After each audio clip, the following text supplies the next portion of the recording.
Well, good afternoon, everyone. I'm Chris Holmstrom in for Juan Fernandez. And I'm Leslie Marin. Alarming news after the number of coronavirus cases spiked heading into the July 4th weekend. Yeah, and today we're learning about half of the new cases in LA County are younger people. So LA County reported another 48 deaths and more than 1,500 cases of COVID-19.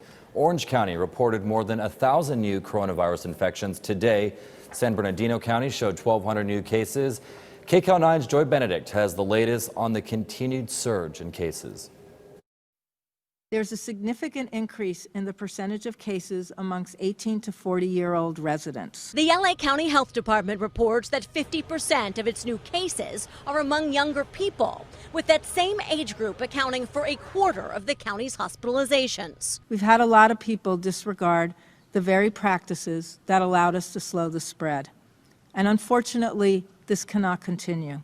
Dr. Barbara Ferrer blames the numbers on increased socialization, citing the Understanding America study by USC.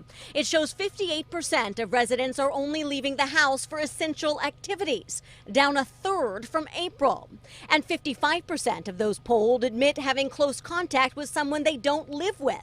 But of course, the good news is mental health is improving, as only 36% of residents still suffer from psychological stress due to the pandemic.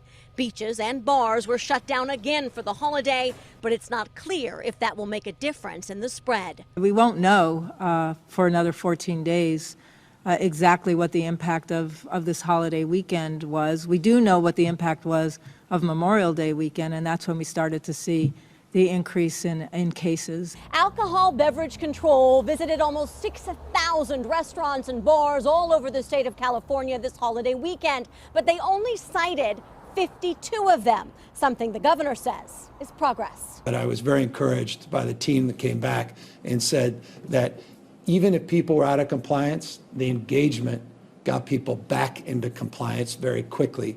But LA County says it didn't have as much luck as the state. Our inspectors did close a handful of businesses over this weekend. Those were businesses that were completely not in compliance. I will say probably the main reason was that they were continuing with inside in-person dining. And although the beaches have reopened and the experts say outside is always better than in, state and local officials are pleading with young people to social distance, wash your hands, and always cover your face when you aren't alone. Joy Benedict, KCAL 9 News.